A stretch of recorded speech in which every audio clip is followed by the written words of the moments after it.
el misterio de la oración. El misterio de la oración. Si nosotros pudiésemos en este momento escoger cuál es el ejercicio espiritual más importante, más profundo, más misterioso, más mal comprendido y el más poderoso de la vida de un hijo y de una hija de Dios, podríamos de una forma inequívoca e indubitable contestar: la oración. No existe nada más común entre los seres humanos, ni tampoco una actividad humana universal y sin embargo más misteriosa al mismo tiempo y más mal comprendida que la oración. Quiero decirles que en esta serie nos vamos a sumergir profundamente, pero profundamente en la Biblia. Y si tú tal vez no tengas un nivel de madurez muy grande como cristiano y eres cristiano nuevo, te recomiendo que oigas estas conferencias dentro de 3 o 4 años otra vez. Y te van a bendecir y las vas a ir comprendiendo a través de tu vida cristiana. O sea que vamos a compartir un alimento bastante grueso, como dicen los jóvenes, bastante carnoso, bastante profundo, donde va a requerir que vengamos aquí los jueves o cuando tengamos este estudio bien orados. Padre, te pido antes de venir a este estudio que abras mi corazón, que no haya en este momento nada que me perturbe en mis pensamientos, mi lavadora que se está descomponiendo, el niño que está allá llorando, el problema con mi acreedor, etcétera, etcétera. Despojémonos de todo peso y de pecado y preocupación y afán y abramos nuestro espíritu a la palabra de Dios, porque cuando la palabra de Dios entra a nuestro espíritu, nos capacita para que cuando salgas de aquí puedas enfrentar con sabiduría la vida. Desde el inicio del registro de la historia, la expresión religiosa de la oración ha sido encontrada en todas las culturas, en todas las civilizaciones y en todas las eras. Todas las tribus primitivas alrededor del mundo, hasta las más complejas civilizaciones, han sido conocidas por practicar este antiguo arte que se llama la oración hacia algún dios o hacia alguna deidad. Los psicólogos, los antropólogos, los sociólogos, los científicos han estudiado a través de toda la historia los efectos de la oración en el desarrollo humano, en la psique humana y en la sociedad humana. ¿Por qué oran los seres humanos desde que la historia tiene registro de la humanidad? Millones de personas alrededor del mundo todos los días participan en sus diferentes religiones de este ritual, cada día en diferente lenguaje, dialecto y culturas. ¿Por qué todas las personas de todas las religiones oran?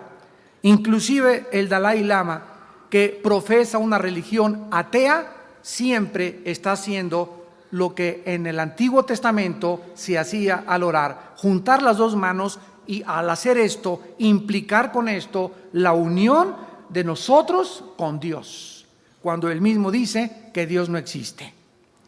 ¿Por qué oran los seres humanos?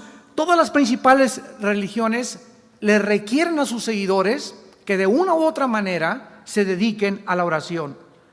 ¿Por qué? Porque el espíritu humano, de acuerdo a la Biblia, está impregnado con un deseo natural, inconsciente, de buscar comunicarse con alguien, de ser escuchado por alguien. En otras palabras, decir: hay alguien ahí, hay alguien que me escucha, pero es algo que está dentro de los seres humanos. ¿Nunca has visto a Chita que haga: hay alguien ahí? O reuniones de conejos que tengan actividades rituales o liturgias religiosas. Solamente el ser humano es el único, lo vamos a ver a continuación, que ha recibido en su espíritu, aunque estamos separados de Dios desde el nacimiento por el pecado, el ser humano está dentro de él, impregnado de la eternidad. Dice en Eclesiastés 4 el rey Salomón: pusiste en el alma la eternidad. Esta es la razón de la incorregible manifestación religiosa del ser humano desde el principio de la creación. Repito, todas las culturas, todas las tribus, todas las sociedades, todas las civilizaciones se han caracterizado por ser altamente religiosas. Existe un misterio en la oración que el ser humano aún no ha comprendido. Así es. Todas estas culturas, los maometanos, los musulmanes, los judíos, los hindúes, de alguna forma se inclinan ante deidades y no saben si esa deidad a la que están adorando realmente existe, pero los llevan a postrarse, a ofrecerle flores, a ofrecerle fruta, a ofrecerle regalos, a ofrecerle sacrificios de sangre, pero el ser humano, insisto y pongo énfasis, lleva dentro de su alma la eternidad. ¿Funciona realmente la oración? ¿Son todas las oraciones contestadas? ¿Existe alguien que realmente nos esté escuchando? ¿Sabe el ser humano quién lo está escuchando y por qué lo está escuchando? ¿Puede la oración cambiar las circunstancias? Pero la verdadera pregunta para los cristianos no son las que acabamos de mencionar. Si es válida o no es válida la oración. Nosotros los cristianos ya sabemos que sí se contesta y que sí es válida, sino que debemos de preguntarnos nosotros los cristianos si nosotros hemos comprendido el poder de la oración y cómo funciona la oración. Porque si tú después de esta serie o a través de estas conferencias llegas a asimilar y eres lo suficientemente sensible para entender la naturaleza, el poder de la oración, te lo aseguro que va a transformar tu vida para siempre. Porque cuando comiences hoy mismo a llegar a tu casa y comenzar a practicar este bendito hábito y comiences a descubrir que verdaderamente todo lo que sucede en el mundo, y si hay alguna circunstancia que cambiar en tu matrimonio, con tus hijos, en tu trabajo, es nada más a través de la oración, vas a comenzar a vivir de rodillas. Y vas a comenzar a transformar tus oraciones de Jesucito mío, tu estampita la sacas y vas a comenzar a entrar a una nueva dimensión donde vas a descubrir que la oración es una conversación con un amigo. Dios es nuestro amigo, como lo vamos a ver, es nuestro Dios, nuestro Señor, pero Cristo les dijo a sus discípulos, ya no los llamaré siervos, los llamaré amigos. Abraham fue llamado el amigo de Dios. Enoc, que es el único hombre en el Antiguo Testamento junto con Elías que fueron raptados en vida, se le llamó el amigo de Dios porque caminaba con Dios. ¿Cómo puedo yo comunicarme con una deidad? Estoy en un mundo físico, terrenal, visible, y con algo que es invisible, con algo que no puedo ver y con algo que trasciende mi capacidad de entender. Y Dios nos muestra que Él establece la oración como la comunicación, el instrumento para que en un mundo físico, espíritus que somos nosotros dentro de cuerpos humanos, podamos trascender lo invisible y lo espiritual y poder comunicar, entablar una comunicación entre el cielo y la tierra y hacer que las cosas del cielo bajen a la tierra y sea cambiada tu vida, la vida de tu familia, inclusive la vida de una misma nación a través de nuestras oraciones. En Génesis 1, versículo 26, tenemos que iniciar desde el principio de la creación para en esta noche desarrollar realmente el propósito de Dios detrás de la oración. Vamos con mucha calma y desde la A hasta la Z. La palabra propósito significa la razón original por la cual algo fue creada o diseñada. Otra vez, la palabra propósito significa la razón original por lo cual algo o alguien fue creado o diseñado. Aquí tengo un micrófono yo en este momento. Y este micrófono tiene un propósito de ser. El fabricante, el diseñador de este micrófono, le puso diferentes componentes para que en este momento mi voz fuera amplificada. En este momento podemos decir que el propósito y la razón por la cual fue diseñado y fabricado lo está cumpliendo, porque fue fabricado para amplificar mi voz. Nosotros los seres humanos tenemos una razón original de ser, o sea, un propósito. Y el ser humano a nuestro alrededor no sabe por qué el fabricante nos hizo como nos hizo, ni para qué nos hizo. Por ejemplo, vemos a nuestro alrededor el uso indiscriminado del sexo. Los jóvenes no saben para qué es el sexo. Los adultos no saben para qué es el sexo. Y creen que es algo que se puede usar antes del matrimonio, hombre con hombre, mujer con mujer, 3 contra 2, 4 contra 3, etcétera, etcétera. Y de esta forma perdemos la validez del Creador hacia algo que es lo más bello que hizo para una relación matrimonial. Entonces, cuando una persona descubre para qué fue creado el sexo, y venimos a la Biblia y vemos el propósito, o sea, ¿qué es el propósito? La razón original por la cual algo fue creado y diseñado. Cuando yo entiendo la razón original por lo que algo fue creado, este micrófono no lo voy a usar para mover la sopa, porque no fue diseñado para mover la sopa, ni para comer, fue diseñado para amplificar mi voz. Entonces tenemos que descubrir el propósito detrás de todo lo que Dios creó para poder apreciarlo, comprenderlo y explotar su potencial. En Génesis 1:26 nosotros encontramos la prioridad del plan principal, que es la redención desde el principio de la Biblia hasta el final de la Biblia, para la creación del ser humano. Entonces dijo Dios: hagamos al hombre a nuestra imagen. Observen por primera vez en la Biblia la primera oración. Hagamos. Dios está hablando con Él mismo. ¿Ya lo observaste? Al decir hagamos, aquí no se está dirigiendo a los ángeles, ni a los querubines, ni a los serafines. Dios se está hablando a sí mismo. Vemos aquí la primera pluralidad de la deidad de Elohim, donde está el Padre y está el Espíritu Santo, y entre ellos hay una conversación, que es la oración. Es una conversación, es una comunicación, tanto entre los seres espirituales como entre los seres físicos con su creador y con su fabricante.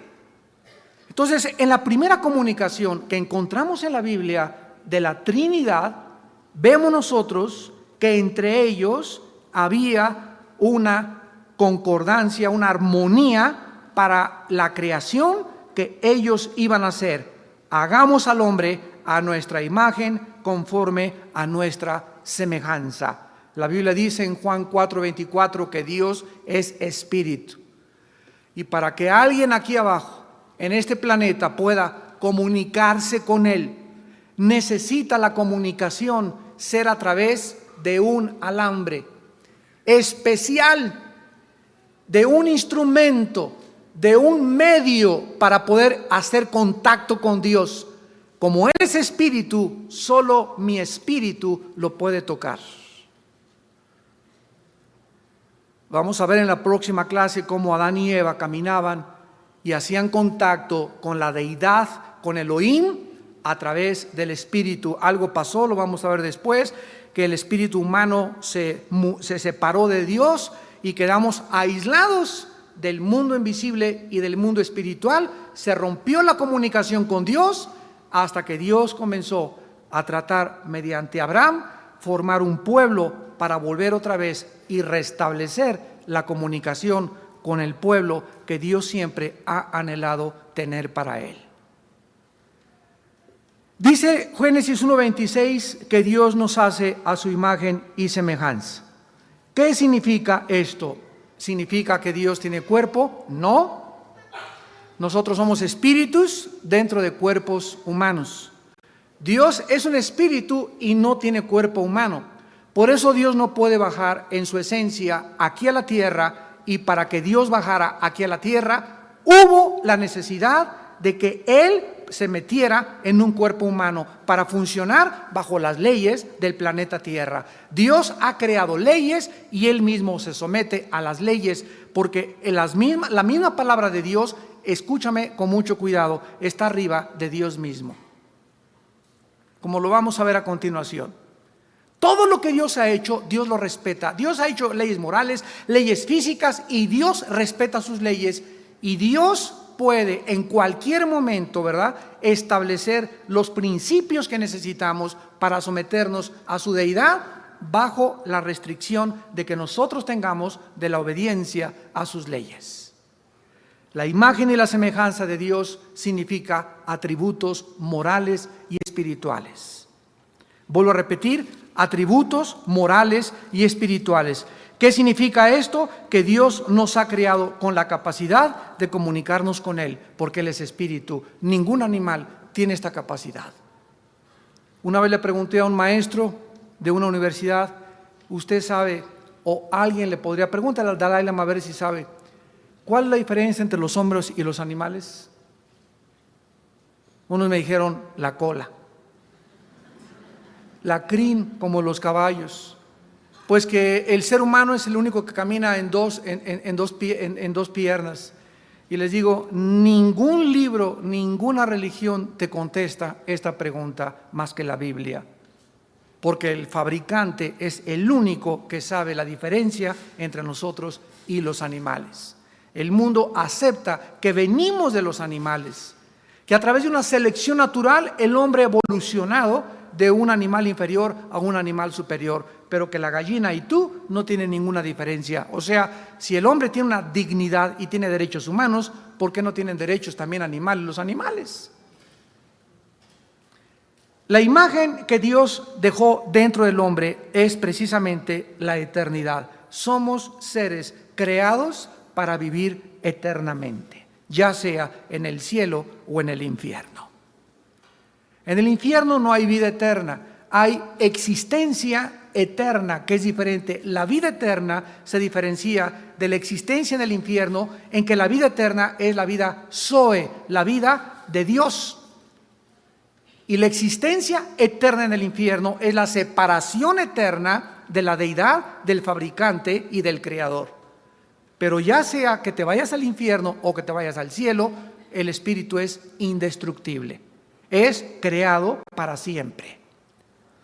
Ahora noten ustedes lo que nos atañe en esta noche, que inmediatamente que Dios decide en comunión, en su plan con el Hijo y con el Espíritu Santo, hacer una criatura que tuviera la imagen, la marca impregnada de la eternidad y un espíritu, entonces Dios le da por primera vez a esta criatura llamada el ser humano, que el ser humano gobierne este planeta.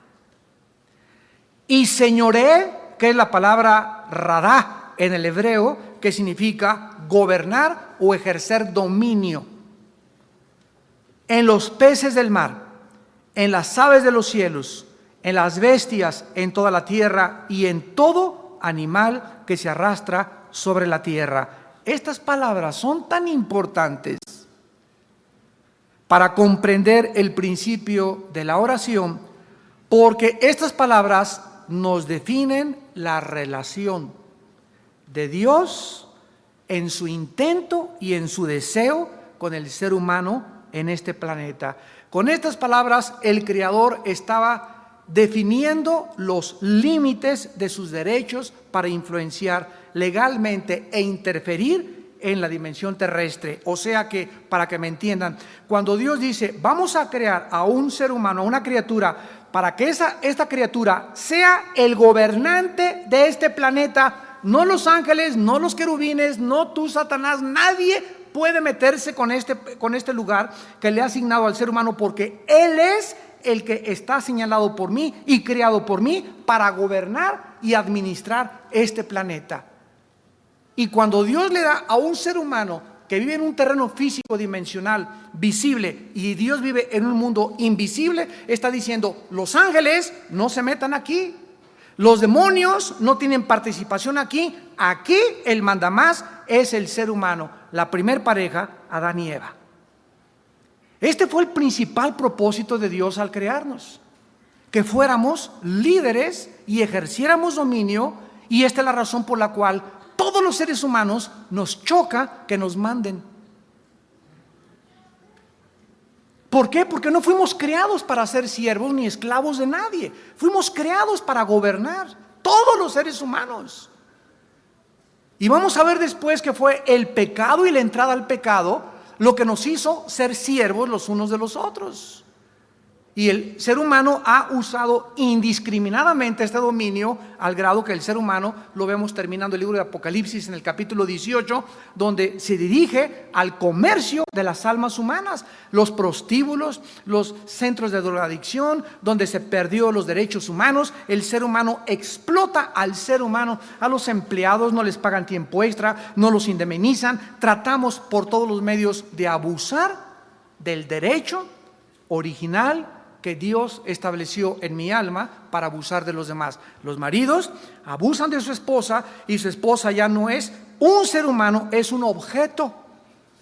Y sabes que llego en la noche y te pones lista porque te voy a saltar desde el ropero con el salto del tigre. Y tú estás usada para satisfacerme y para darme gusto, y después te vas a seguir planchando y me sigues haciendo mi cena, y comenzamos a ver que el hombre ha perdido totalmente su identidad, le ha robado la dignidad a la mujer, la ha convertido en una esclava, cuando la mujer es coheredera de la vida junto con nosotros. Esta es la razón por la cual Dios está levantando en estos tiempos últimos a la mujer en un nivel que jamás la mujer se imaginó que Dios te va a levantar. Y le está devolviendo su identidad y le está devolviendo su dignidad. ¿Por qué? Porque el hombre, el macho, el varón, ha abusado de este derecho original de gobernar. El pecado nos ha convertido no en gobernantes, sino en dictadores. Ahora, muy bien, veamos nosotros por qué es importante entonces estas palabras de Génesis 1:26. Número 1. El propósito de Dios es más importante que nuestros planes personales. Que esto durante toda tu vida lo recuerdes. La razón original por la cual Dios me creó es más importante que mis planes de ser rico, de ser artista, de ser ingeniero, de ser arquitecto, de llegar a destacar, de salir siempre en la foto, de ser famoso, de que me dé reconocimiento. Yo tengo que entender, Señor, ¿cuál es tu plan original para mi vida? Para yo meterme a tu plan, y una vez que acepte tu plan para mi vida, descubro mi autorrealización. Descubro para qué nací y entonces voy a ser feliz. Porque es imposible ser feliz en la vida. Vivirás una vida frustrada totalmente hasta que descubras cuál es la razón y cuál es el propósito por lo cual vives. Si tú no fuiste creado para ser músico, para ser ingeniero, para ser arquitecto, y eres ingeniero y eres arquitecto, es porque estás en una vocación equivocada, porque la escogiste cuando no estabas en la voluntad de Dios, y por eso vives frustrado. Y el ser humano no fue creado para vivir frustrado. Jesús dijo: mi paz les dejo, mi paz les doy. Por nada estén afanados. Sean libres de neurosis, sean libres de preocupaciones crónicas. Nunca lleguen a la desesperación de la vida. Mi plan para ustedes es diferente. Mi propósito original no es que vivas afanado y qué comeré y dónde me vestiré. Ese no es mi propósito para tu vida. ¿Por qué estás viviendo de esa manera? Porque no lo has entendido.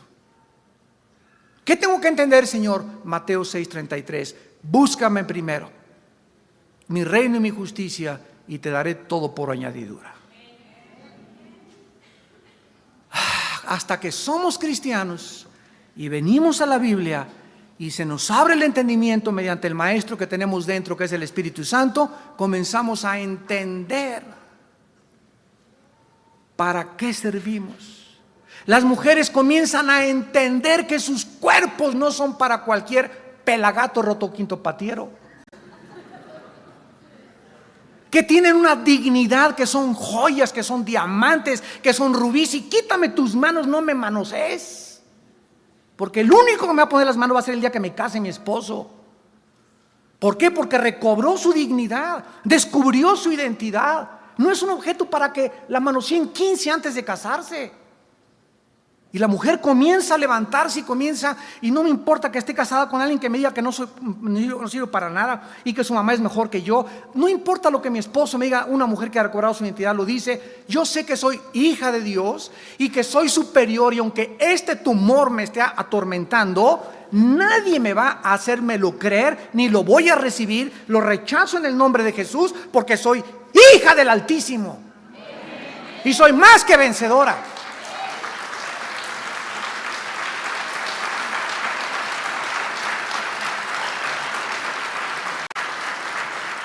Cuando recuperamos nuestra identidad, nadie nos puede dañar.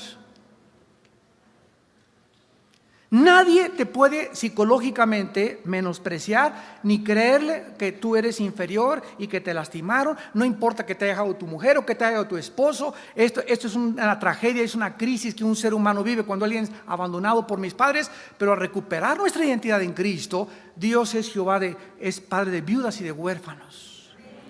Dios me sustenta, diría Jehová, castillo mío, mi Señor, no me volveré a soltar y no tendré, ni me estaré lame mis heridas, y se me impondrá un espíritu de autolástima. Me levantaré ante todo porque sé en quién he creído.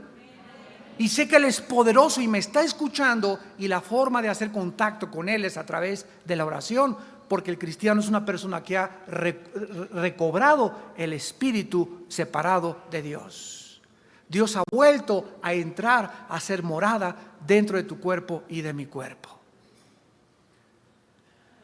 Entonces el principal propósito de Dios es más importante que nuestros planes. En segundo lugar, Dios ha establecido su palabra sobre Él mismo.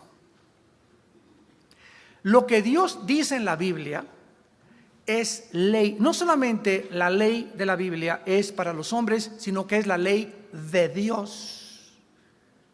Dios hace leyes, y esas leyes que Dios establece, Dios se somete a esas leyes, y Él dice: lo que ha salido de mi boca nunca cambiará. Ninguna de mis palabras caerá a tierra. Mi palabra será prosperada para aquello para lo que le envié. Y cuando vengo a la Biblia y me encuentro promesas donde Dios me habla y me da algo de lo cual yo dudo, en ese momento recuerdo que Dios está ligado, Dios está integrado a lo que Él ha dicho. De ahí viene la palabra hebrea que se tradujo integridad. ¿Qué cosa es una persona íntegra? Una persona íntegra es una persona que lo que dice, lo hace. Las acciones que yo hago están integradas con lo que yo predico o lo que yo hago. Si yo digo soy cristiano y en mi vida hago acciones que denigran y blasfeman el nombre de Cristo, me comienzo a desintegrar. Y sucede una maldición mental que los psicólogos y psiquiatras actualmente califican y le llaman esquizofrenia. Esquizos, frenos, mente dividida en dos. Hace 2000 años Santiago le ganó a Freud, cuando en el capítulo 1 el apóstol Santiago escribió: el hombre de doble alma es inconstante en todos sus caminos. Y esa palabra ánimo es alma en el original griego. Una persona que tiene una mente dividida, que en su casa, ¿verdad?, es un dictador, en la iglesia es San Martín de Porres, en el trabajo es José Stalin, y tiene 3 o 4 máscaras, es una persona desintegrada en su personalidad. Y esa persona no puede tener equilibrio en ningún área de su vida. Puede alcanzar y me dieron el premio Nobel de Medicina y destacar en la ciencia, llegar a ser presidente de la Goodrich Euskadi, llegar a ser gobernador de un estado, y sin embargo vivir un matrimonio, vivir una vida individual, personal, que nadie conoce, que es el esqueleto en su ropero, y ser la persona más inmoral de esta tierra.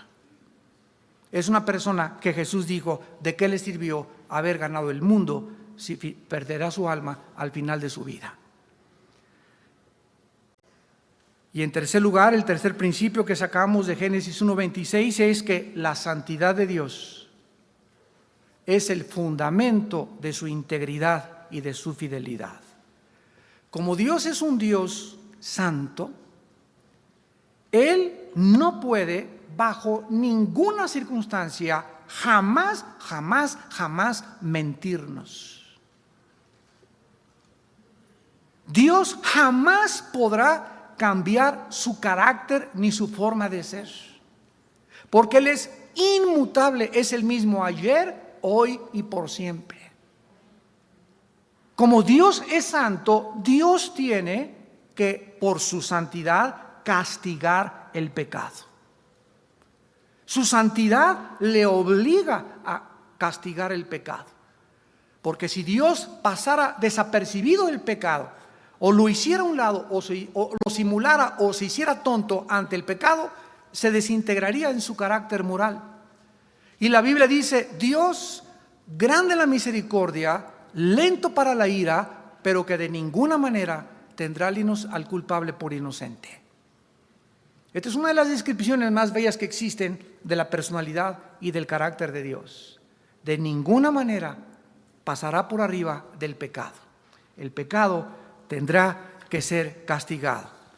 Ahora, veamos a continuación algunos pasajes para poder impregnar en nuestro espíritu en esta noche el principal principio de Dios, que su propósito es más importante que todos mis planes. Por ejemplo, todo lo que es motivado, todo lo que Dios hace absolutamente sin ninguna excepción, tiene como motivación su principal plan. Sus planes que Él ha determinado se van a cumplir. Cuando dice en Filipenses 1:6, porque lo que comenzó Dios en mi vida lo va a perfeccionar hasta el día de Cristo, me llena de una satisfacción y de una seguridad tremenda, porque Dios me dice, ¿sabes qué, Armando? No te voy a dejar hasta que no cumpla mi propósito en ti. ¿Y cuál es tu propósito para mi vida, Padre? Lo vamos a ir descubriendo, principalmente formar el carácter de mi Hijo Jesucristo en tu vida. Quiero que seas un pequeño Jesús. ¿Qué es lo que significa la palabra cristiano? Cristo es ungido, anos pequeño. Cristiano es pequeño ungido, pequeño Cristo. Y ejemplo nos dejó para que sigamos sus pisadas.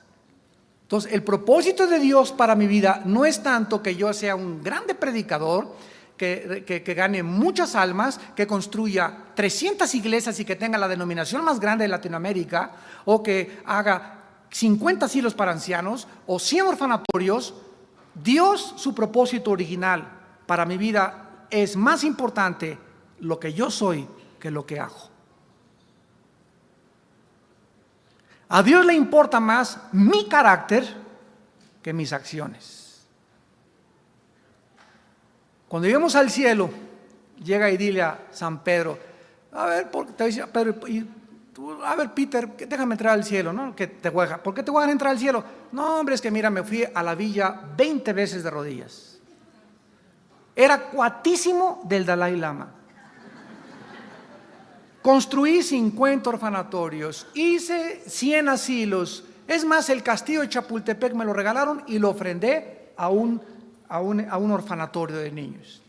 Ninguna cosa que nosotros hayamos hecho nos abrirá la puerta del cielo. Cuando lleguemos al cielo, lo que Dios me va a preguntar, más que cualquier cosa que yo haya hecho, es ¿cuánto te pareces a Jesús?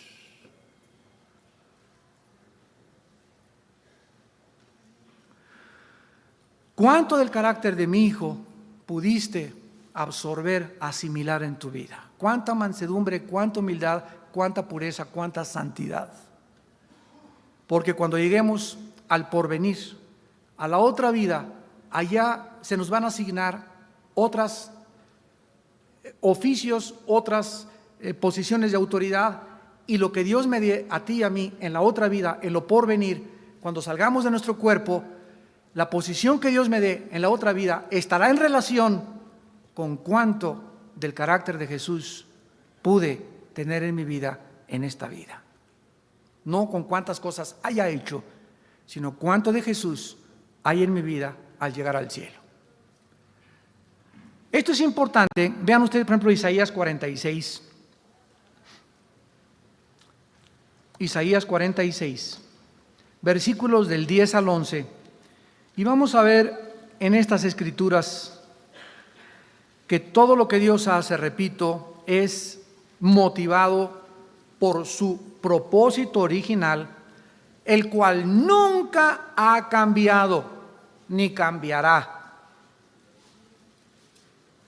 Isaías 46, versículo 10 al 11, dice que anuncio lo porvenir desde el principio y desde la antigüedad, lo que aún no era hecho. Que digo, escucha, mi consejo. Esta palabra consejo, etzá en el hebreo, significa propósito. Mi propósito o mi consejo, o en otras palabras, lo que yo he determinado desde el principio, haré todo lo que quiero. Que llamo desde el oriente al ave y de tierra lejana al varón de mi consejo, yo hablé y lo haré venir. Lo he pensado y también lo haré.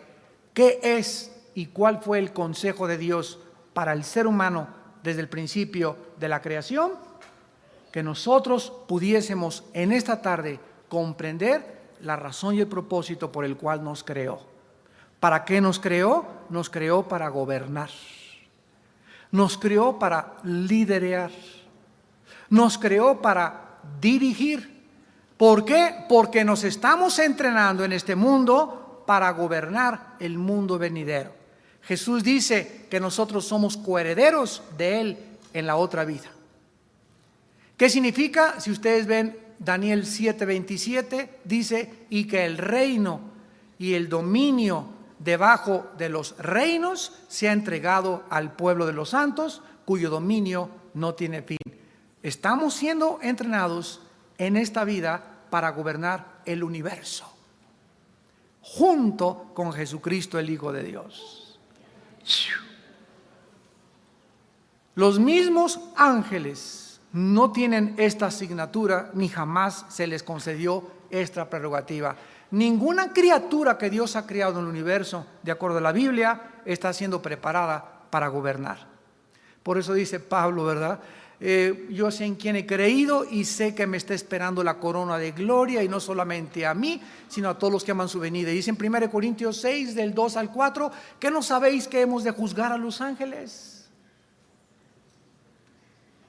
¿Qué no sabéis que vamos a ser gobernantes en la otra vida y que por eso se desprecia todas las cosas que este mundo nos ofrece? El diablo le dijo a Cristo, te ofrezco Hollywood, te ofrezco 50 mujeres, te ofrezco las glorias, dinero, poder y todo. Y Jesús le dijo, a tu Señor no vas a tentar, porque solamente a Dios lo puedes amar y respetar, y a Él solo lo puedes adorar. Por el gozo, dice Hebreos 12, puesto delante de Él, porque Jesús no tenía los ojos en nada de lo que esta vida le podía ofrecer. Le ofrecieron hacerlo rey, le dijeron que podía ser rey en Jerusalén, que Él los liberara del yugo romano. Jesús despreció la gloria de este mundo por el gozo puesto detrás de la cruz, porque sabía que después de la cruz viene la corona, y si nosotros vamos a reinar con Él, antes tenemos que sufrir con Él, para que seamos tenidos por dignos de las cosas que en el reino venidero se nos van a entregar. En Isaías 55, ojalá que estén aprendiendo algo. En Isaías 55, 11 y 12 vemos su propósito, su consejo relacionado con su palabra. Porque como desciende de los cielos la lluvia y la nieve, y no vuelve allá, sino que riega la tierra y la hace germinar y producir y da semilla al que siembra y pan al que come, así será mi palabra que sale de mi boca. O sea, todo lo que esté en la Biblia no volverá vacío, sino que hará lo que yo quiero y será prosperada en aquello para que le envíe. Vemos la inmutabilidad del consejo y de la sabiduría de Dios. Se compara con la lluvia la Biblia. La lluvia cae del cielo y hay una razón original, hay un propósito, todo tiene un propósito, regresamos, para que haya lluvia, para que haya nieve, para que haya estaciones del año, para que yo haya nacido. y lo maravilloso es encontrar este propósito en la Biblia, porque es el único libro que nos dice el propósito y la razón de todo lo que existe. La lluvia es y fue creada por Dios para que cayera, y esta tierra está relacionada para que se moje.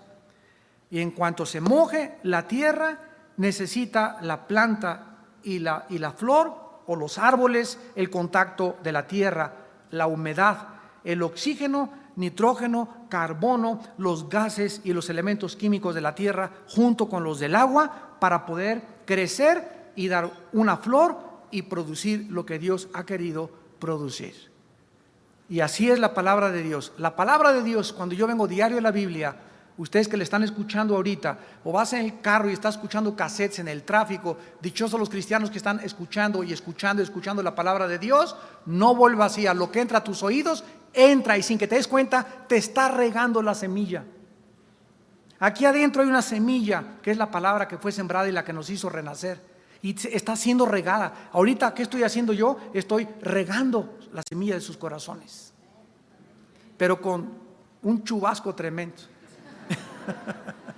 No nada más así con agua bendita, ¿verdad? Sino verdaderamente con un chubasco en la palabra de Dios. ¿Y qué dice? Que esta palabra que está entrando a tu vida, dice la Biblia, que Dios tiene un propósito, dice, hará lo que yo quiero dentro de ti. ¿Y cuál es la condición? Que la recibas. Que no te entre por acá y te salga por allá. Porque dice, porque será prosperada en aquello para que le envíe. Esta palabra dentro de mí, si en esta noche y cuando oigo la palabra y soy expuesto a la palabra, no importa el predicador que sea, abro mi corazón y la palabra entra a mi vida, dentro de mi vida comienza a fortalecer mi espíritu, a sanar mi mente, a darme un concepto y una percepción y un discernimiento más amplio de la vida, del universo. Inmediatamente veo un peloncito que anda por ahí, ¿verdad? Que dice que es líder religioso, y inmediatamente mi espíritu me dice, ¿verdad? Es un falso profeta. Yo oigo esta filosofía y no es cierto. Y aunque la gente vaya y todos se arremolinen ahí, yo sé, ¿verdad?, que no han sido nunca los muchos los que han cambiado las cosas, sino los pocos. Nunca la mayoría ha demostrado en la historia estar en lo correcto. Y si el mundo entero, como dice Cristo, ancha y espaciosa es la puerta que conduce a la perdición, y la mayoría van por ella. Y la tendencia del ser humano es que si son muchos, me voy con el rebaño, me voy con la manada.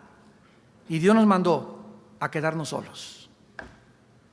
Y tú tienes que comenzar a considerar pagar este precio. Vean también en Proverbios 19,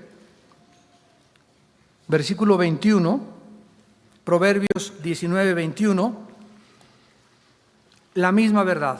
Muchos pensamientos hay en el corazón del hombre, mas el consejo de Jehová permanecerá.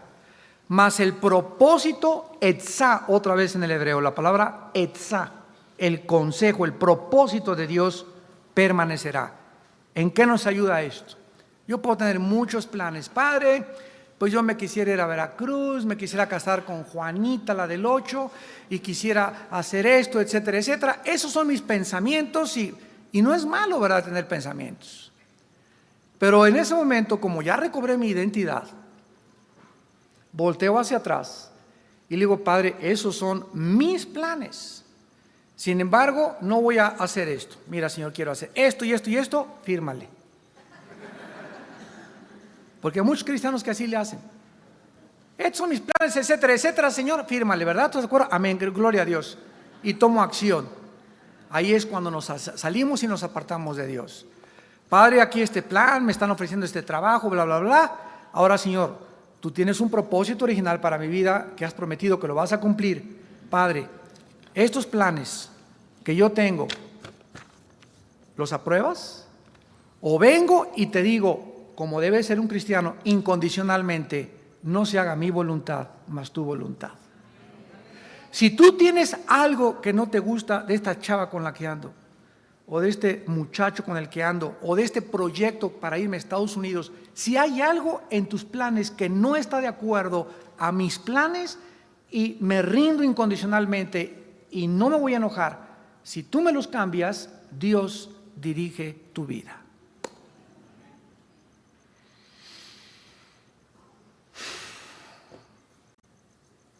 Él no puede dirigir a un rebelde.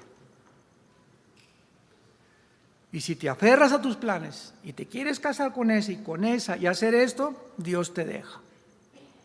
Porque la voluntad de Dios es permisiva y es directiva. Dios permite que te hayas casado como te casaste, que hayas abierto el negocio que abriste, que te hayas ido donde te fuiste, porque te encaprichaste. Y no le diste oportunidad, ni le dijiste, Padre, quítame esta persona de mi vida o este negocio si no está dentro de tus planes. Porque cuando no hacemos eso y no consultamos a Elohim, comenzamos a verdaderamente convertirnos en dioses y a determinar lo que yo voy a hacer. Lo dice Santiago capítulo 4. Hay de ustedes que dicen, mañana voy a ir a traficar y me voy de viaje, cuando deberían de decir, si el Señor lo permite, lo haré. ¿Se dan cuenta de la diferencia entre una persona sometida al Eterno y una persona voluntariosa y caprichosa? Y esta es la razón por la cual en Efesios 1:11 el apóstol Pablo nos dice la misma verdad. Efesios 1:11. En él, asimismo, tuvimos herencia, habiendo sido predestinados conforme al propósito, otra vez. Fuimos predestinados conforme al propósito del que hace todas las cosas según el designio de su voluntad. Dios tiene un propósito, una razón original y tiene planes para mi vida, tiene planes para mi matrimonio, tiene planes para mis hijos. Mi responsabilidad es descubrir cuáles son esos planes para mi vida.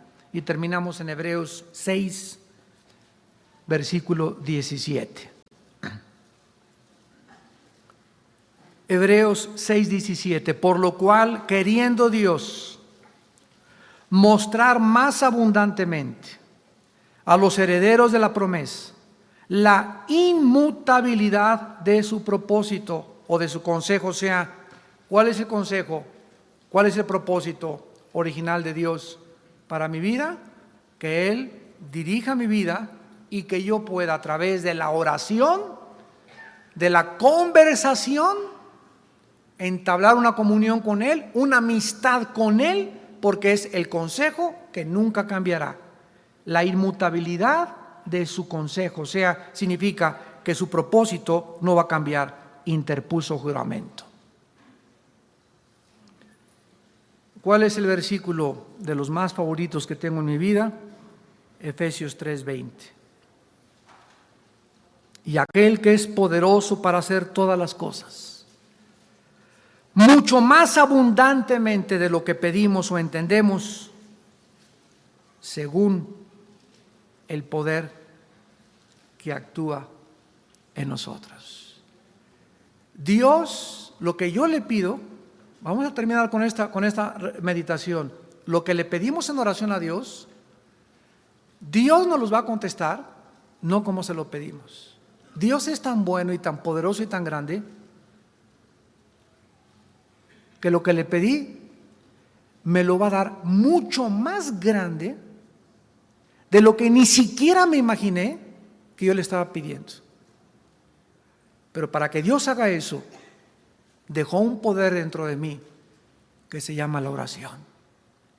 ¿Cuál es ese poder que actúa entre nosotros? La oración. Lo que hace entrar a Dios en acción en mi vida es la oración. Oremos. Padre, te damos gracias por revelarnos el misterio de tu voluntad, por hacernos conocer tu consejo desde el inicio de la creación del mundo, por mostrarnos que tú eres Dios, que no cambias y que lo que has determinado se cumplirá en nuestra vida. Te damos gracias, Señor, porque es a través de la obediencia a tus leyes, a tu palabra, a tu consejo, a tu propósito, lo que nos permitirá vivir una vida equilibrada, centrada en tu palabra, con dirección, propósito y significado. Te damos gracias, Señor, por haber venido a restaurarnos. ¿Qué hubiera sido si no hubieras intervenido en nuestra vida? Seríamos como pájaro herido en el suelo. Estaríamos todavía en el lodo de donde nos sacaste.